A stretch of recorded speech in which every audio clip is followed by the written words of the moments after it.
In this video, I will share our stock photography workflow from start to finish. In particular, I will cover how we edit, submit and sell our stock photos online to make money. We submit all our content to stock photography agencies ourselves. We like being in control of our stock photography workflow and stay independent. By doing so, we avoid paying fees and be dependent on stock submitting websites such as Wirestock. My wife and I have been in the stock photography business since 2015. Over these years, we have refined our workflow and made it as efficient as possible. Our workflow begins with giving star ratings to the best raw image files in Adobe Bridge. We shoot images in RAW format, as this is the only lossless format that preserves the most colors out of the camera.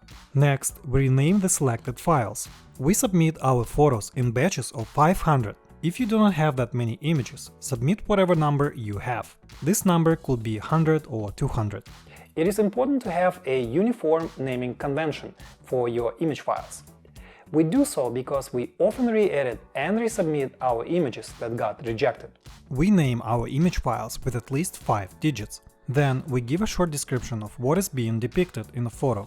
For instance, you can name your very first photo as 00001 cutecat.nef. Having 5 digits would allow you to keep track of at least 99,999 images. Next, we edit our photos in Adobe Camera Raw and Adobe Photoshop. We use Adobe products for their versatile features, speed, and regular updates. We provided a link to Adobe photo editing software in the description down below. To edit a photo, we begin with Adobe Camera Raw, which is the same as Adobe Lightroom. When you open up your image in Adobe Camera Raw, make sure that you're working in ProPhoto RGB color space. Also select 16-bit depth. Doing so will ensure that you will take full advantage of all available colors saved in your RAW photo. Next, we correct colors, adjust shadows, contrast and highlights to bring out details. We also increase vibrance and saturation. If we need certain object to stand out, we use the Radial Gradient tool. You can also correct for your lens vignette and distortion by doing so. But it's important to pay attention to noise though. Sliding shadows or exposure sliders to extreme can exacerbate noise.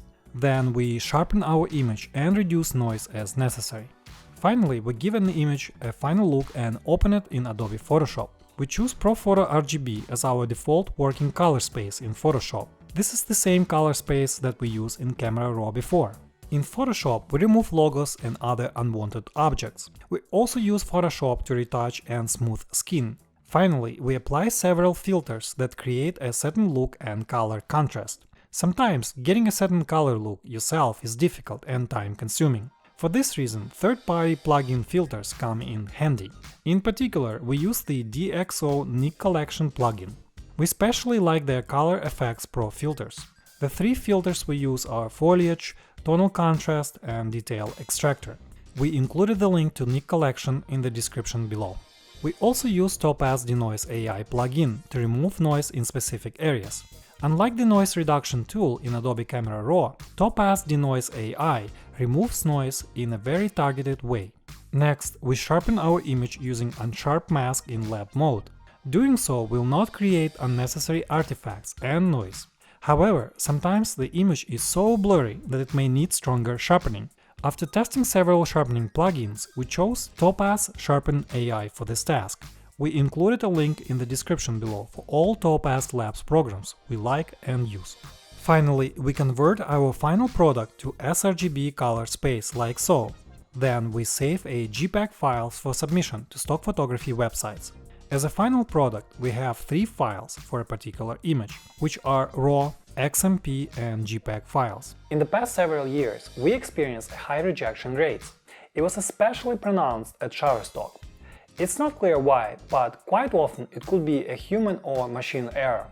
Either way, it pays to resubmit your content from time to time. Knowing this, we created the spreadsheet that I provided a link in the description. The first column is the file name. The file names are for JPEG files. The next column is the type of license, which could be commercial or editorial. We added 2 more license types, which are illustrative editorial and model. Several years ago, Adobe Stock began accepting illustrative editorial images. These images depict logos or brands with no recognizable people. As for the model category, it is there to make sure we have a model release for these images. Images designated as model are commercial license photos, while images designated as illustrative editorial are editorial license photos. Next is the description column. We do not create separate titles and descriptions. Most stock photo agencies have only one field for that, except for Getty images. So our title and description are the same. We try to maintain our image description under 150 symbols, including white spaces. For this reason, we created a restriction for the description column in Google Sheets. This restriction uses the data validation function. You can change or remove this restriction if you'd like. If you exceed the 150 symbol limit, you will see a red flag. Next is the keywords column, where we aim for 50 keywords. We made a tutorial on how to keyword and title photos for stock photography websites. There we explain in great detail how we create keywords and titles to maximize our sales. Check out this video linked above and in the description. Next, we have columns for each stock photo agency that we submit our photos to. There we have at least two options to choose from. These are accepted or rejected. This field is a must-have if you plan on resubmitting your content. So let's start filling out information in the tracking spreadsheet for each image. The first task is to populate JPEG file names in the file name column. There is an easy trick to get file names in Windows and Mac OS. In Windows, you can go to Explorer, select Files, and hit Copy Path button in the Home tab. This will copy not only file names, but also path that you need to remove. To do that, paste path into Excel spreadsheet and hit Ctrl-H for Find and Replace function. Then you need to paste the path into Find field and have nothing in the Replace field. Finally, hit the Replace All button, and that is it. In Mac OS, it's even easier. Select your files in Finder and copy them. Open your Text Edit app in the Application folder. In the Format menu, choose Make Plain Text option. Then paste your copied media files, and Text Edit will have the names of your files without path. Next, we go through and mark the license type for each image as appropriate. After creating titles and keywords, we paste them into our tracking spreadsheet. The next step is very crucial. It involves applying keywords and titles to each stock photography agency. You want to avoid manually copying and pasting metadata. We personally use the free Exiftool program to do this task for us. Exiftool embeds titles, keywords, description, copyright, and other metadata into many image files. The program accomplishes this task in a very fast and efficient manner. We made two comprehensive tutorials for Windows and Mac OS. There we explain in great detail how to use the free Exiftool program to embed metadata into image files. Check out those videos linked above and in the description. If you know how to program, you can simplify your stock photography workflow even further. We use a simple Python programming language script. This script copies image files into separate folders for easy submission. We create folders for each stock photo platform and for each license type like so. The program uses information from the tracking spreadsheet to perform this task. We do this to submit images in batches by license type. Doing so makes it easy to submit images. The use of programming script is merely an idea for more efficiencies. If you do not know how to program, you can do this task manually, or you can submit all your images all at once. After that, we upload our stock photos to each stock photography website. We currently upload only to 4 stock photo platforms. Those are Adobe Stock, Shutterstock, Getty Images or iStock, and Alamy. We use the free FileZilla program for Adobe Stock, Shutterstock, and Alamy. For Getty Images or iStock, we use Deep Meta.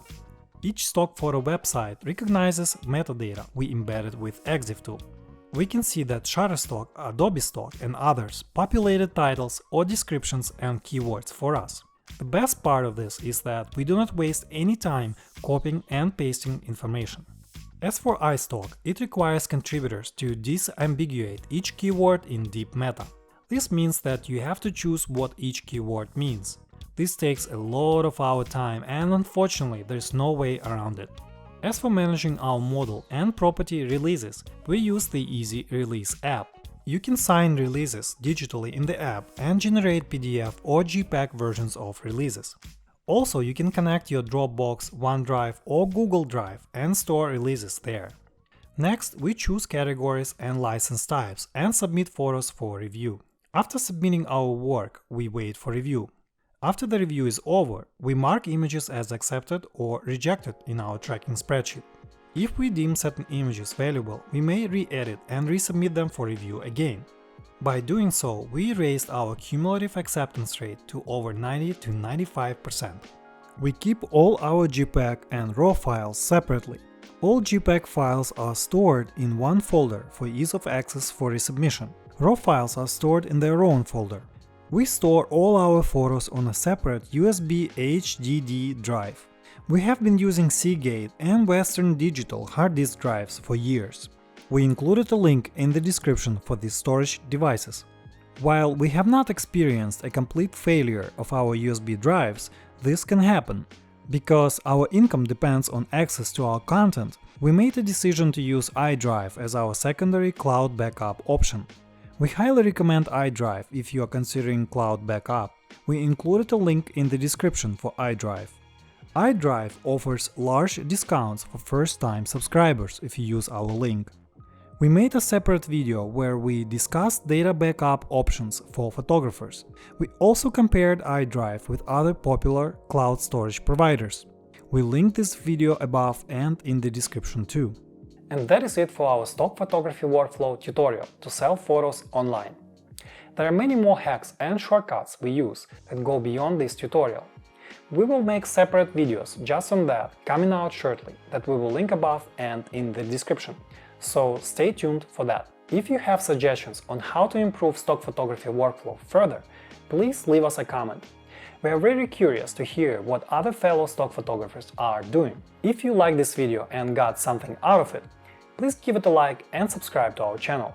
We post many tutorials on all things related to stock photography. We also create travel guides and other helpful content for YouTubers. Thanks for watching.